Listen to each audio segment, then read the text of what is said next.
Salve você antenado aqui no canal, meu nome é Lineker Biondi e eu vou levar você para pertinho de todas as informações do Vasco nessa quinta-feira. E olha só, em negócio fechado, após o Vasco apresentar Nuno Moreira e também Benjamin Garré, foram ali na coletiva, falaram com jornalistas. O Vasco fecha com meia do Atlético e a gente vai comentar bastante sobre isso, tá? Porque é uma negociação um pouco diferente, visando outra parte do futebol do clube.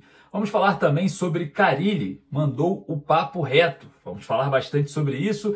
Jair tem interesses de clubes de fora do Brasil, obras no CT Moacir Barbosa e, claro, arrecadação milionária. Vamos falar muito sobre todas essas informações aqui no vídeo e você não pode perder nenhuma delas. Então, corre aqui no botãozinho, inscreva-se aqui no botão aqui embaixo que está escrito inscreva-se, clique no sininho de notificações e, claro, se você quer dar uma resposta para a plataforma que falar de Vasco é positivo, é só você vir aqui embaixo e deixar o joinha, beleza? Conto com você, então não perca. Lembrando que no primeiro comentário fixado eu deixo o link do nosso grupo do WhatsApp A Hora do Vasco.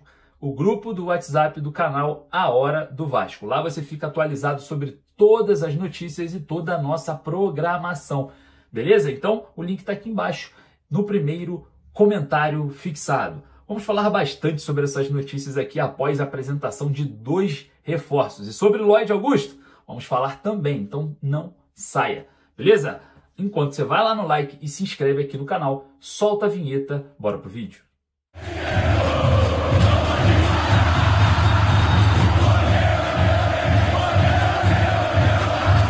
Papo reto de Carille, negócio fechado por meia do Atlético, toda a situação envolvendo a obra no CT, volante do Vasco, Jair, sendo sondado, e a gente vai falar sobre a arrecadação milionária da Federação Carioca de Futebol, a FERJ.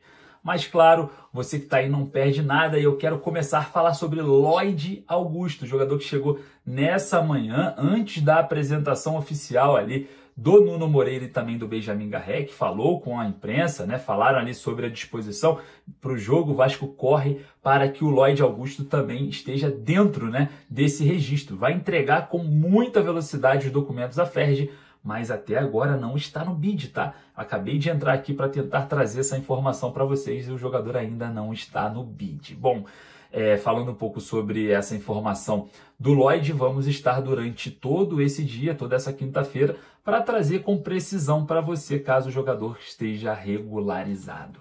E olha só, informações sobre o novo reforço do Vasco vindo do Atlético Mineiro, tá? Negócio fechado, exatamente. O Vasco acertou a contratação por empréstimo de Luiz Carlos Lócio, meia do Sub-20 do Atlético Mineiro, está chegando emprestado para o Vasco para fazer a composição do elenco do Sub-20, tá? A negociação foi fechada nessa quinta-feira e o jogador chega ao Vasco para reforçar as categorias de base. Jogador que vinha sendo destaque no ano passado, mas agora perdeu um pouco de espaço e chega ao Gigante da Colina por empréstimo. Bom, situação envolvendo o volante Jair, o jogador que tem contrato com o Vasco até dia 31 de dezembro de 2025, jogador de 30 anos, ex-Atlético Mineiro, vem recebendo sondagens de equipes da MLS, tá?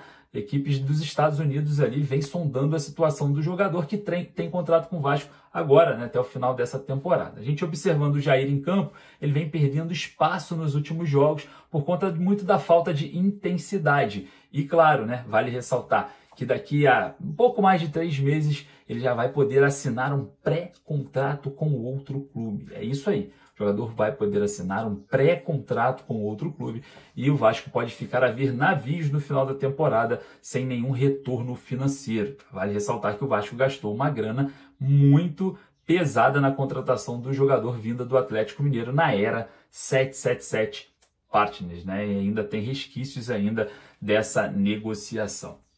Bom, vamos falar aqui sobre as obras no CT, vamos falar também sobre o Carille dando papo reto e arrecadação milionária. Mas o CT Moacir Barbosa está recebendo melhorias e o Vasco começou a fazer essas melhorias no CT e o primeiro passo foi a colocação de uma piscina em parceria com a IG, uma piscina que tem salinização, aquecimento, hidromassagem e muito mais, né? Vale ressaltar que a equipe médica do Vasco, o departamento médico, foi a uma reunião técnica com o pessoal ali da instalação e fez alguns pedidos específicos, por exemplo, piso liso e piso áspero para conseguir atender toda a demanda do dia a dia dos atletas. Então, os primeiros passos de uma atualização, de uma reforma do CT Moacir Barbosa começaram. E claro, a gente vai estar acompanhando aqui em cima do lance para caso aconteça ainda mais movimentações no CT, que a gente traga para vocês aqui em primeira mão, beleza? Então, não vamos perder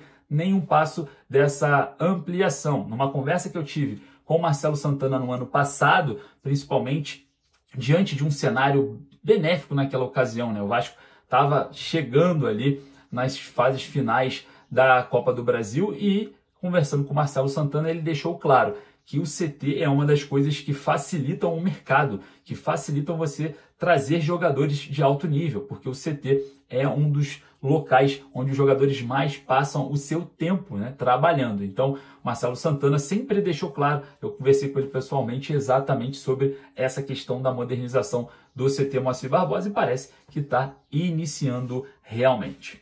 Bom, Fábio Carilli mandou o papo reto hoje após a apresentação de Nuno Moreira e também do Benjamin Garré, né? Informação até dos nossos amigos da BTB Esporte.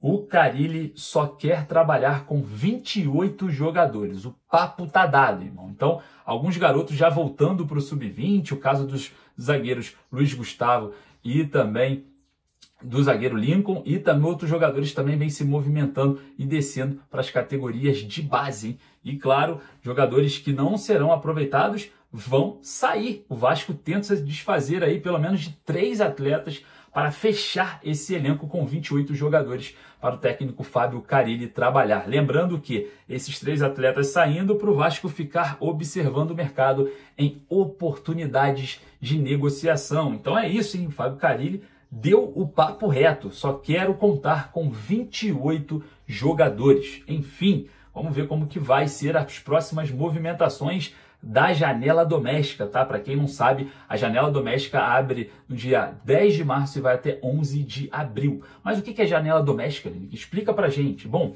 a janela doméstica foi criada para jogadores que disputam apenas os estaduais no Brasil serem transferidos após o fechamento da janela de início de ano. Isso quer dizer que os clubes que têm destaques nos estaduais que jogam até mais ou menos no dia 10 de março não vão perder os seus jogadores, porque eles podem se transferir na janela doméstica posteriormente às finais dos estaduais, que vai até dia 11 de abril. Simples assim e bem reto, né? Então, o Vasco também já tem uma utilização viável para essa janela doméstica, que é a contratação de Palácios, que está disputando o estadual pelo Atlético Mineiro. Bom, vamos falar agora sobre a arrecadação milionária da Federação Carioca de Futebol. E olha só, tá? A FERJ, ela arrecada mais do que o Vasco, tá? Exatamente. Bom, as arrecadações e os faturamentos, eles são as seguintes situações envolvendo público, renda e muito mais. O Flamengo, ele arrecada cerca de 7 milhões de reais agora, né? Nessa fase final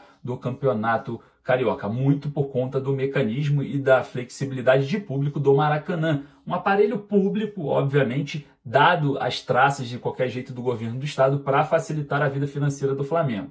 O Vasco arrecada cerca de 2,4 milhões de reais, o Botafogo com saldo negativo nessa arrecadação com menos 30 mil e o Fluminense assustadoramente com menos 716 mil reais. É absurdo. A FERJ arrecada mais do que Vasco, Fluminense e Botafogo, sendo que o Vasco é o único positivo nesse trio. E o Flamengo tem uma arrecadação muito grande porque tem uma estrutura do governo, uma estrutura pública dada de qualquer jeito, né, emprestada de qualquer jeito em suas mãos para fazer dinheiro, que é o Maracanã. O público em São Januário, a renda gira em torno de 800 a 1 milhão, 1 milhão e 100, e no Flamengo, o público no Maracanã gira em torno de 2 a 4 milhões. Então, são situações completamente diferentes de lotação no estádio. Às vezes que o Vasco foi jogar no Maracanã pelo Campeonato Brasileiro nos anos anteriores, o Vasco fez rendas também absurdas. Então, infelizmente, o Maracanã é literalmente uma máquina de fazer dinheiro para equipes como o Vasco, né? Infelizmente, o Vasco não conseguiu a concessão do estádio porque foi um edital viciado para Flamengo e Fluminense vencerem e ficarem com a concessão. E com isso, a gente vai observar os próximos passos para trazer para vocês ainda mais informações. Rapaziada, agradecer a sua presença nesse vídeo. Estamos de olho em Lloyd Augusto no bid, hein? Estamos observando toda a movimentação e eu prometo para você que eu volto aqui para trazer essa informação em primeira mão sobre Lloyd Augusto, se vai para o jogo ou não. Então, corre aqui embaixo e siga-nos em todas as redes sociais e deixa o joinha para não perder nada. Beleza? Eu vou ficando por aqui. Daqui a pouquinho eu estou voltando com muito mais informações. Forte abraço, saudações vascaínas.